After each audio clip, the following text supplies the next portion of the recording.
Hello and welcome to SITREP. I'm Jeff Smith. This week we take a look at some of the resources available for transitioning soldiers who want to start a farm. Also, we have an organization who works with disabled veterans to get them back into recreation. And the upcoming state meeting of the Legion of Valor will be discussed. But first, we want to look at aging. Don Timmons is with Hospice and Palliative Care in the Triad. Don, how is hospice working with veterans? Well, first let me kind of give you the connection. Across the country, about 20% of hospice patients are veterans. So we kind of started that. We belong to an organization called We Honor Veterans. And within that organization, there are special training about how to recognize veterans' issues at the end of life. You know, when the general population ages, and at end of life, we have to reconcile things that we did as a general population, and veterans have done things that are really more specific that have to reconcile. So all of that is just part of the treatment. We love our veterans.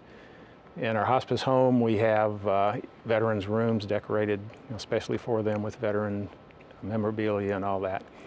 But the special care and the special interest in helping them through end of life. It's very unique. Well, it goes beyond just the patient too. It's also their families. And the families, yes. That's a big part that people forget about hospice. Right. They care more for the families as far as how much services are involved. It's a lot more work with the families. Yeah, and that's the way with hospice in general. It's care for the patient, but also care for the family. It's education, it's support, and it's just helping the whole family through end of life issues as best we can.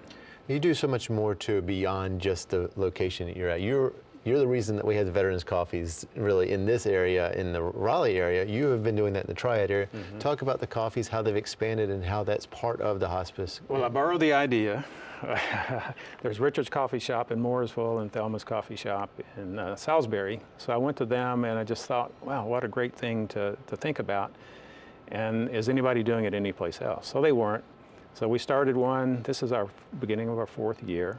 And we just have different locations in different counties, 7 different counties, where we invite veterans to come and have coffee and donuts. And it's really just a little bit about coffee and donuts, but it's really about getting veterans together. You know, we all have a common bond and shared experience that we can talk about, and just being together and visiting is really important. And it's therapeutic sometimes. And that can be 10 guys, or it can be 500 guys. 500 guys or 1,000. And ladies too, veterans too. Exactly, and you have a big event coming up in May even. You have a monthly event at Richard Childress Racing. Yes. In May you have another one coming up that's a little bit bigger where you have farming. Yes, at Richard Childress Racing they have a great facility. They've been great partners for us. And we will have on May the 2nd, we're partnering with Farm Veterans Coalition. And it's a nationwide organization that helps veterans transition from the military to agriculture. So we're partnering with them, and they're going to come and talk about what they do, and we're going to help promote that. We're going to have coffee, donuts, and a real breakfast, and country music, and how much better could that get? And probably 500 or 600 veterans there to join the morning, share the morning with us. It's just another one of the great locations, another coffee events. Yes. Now, beyond that, you're saluting veterans in different events too. In June, or is it June, I believe? June the 10th. June the 10th, you're having a big event saluting women veterans. Yes, we are. We're happy to be a part of this. We've had dinners to honor World War II veterans and Korean War veterans, and events to honor and recognize really all veterans. But within all those groups, we have women veterans. So on June the 10th in Winston-Salem, we've invited every woman veteran we can find, and we have about 250 registered right now. But it's going to be at the embassy, well, at the Benton Convention Center in Winston-Salem downtown.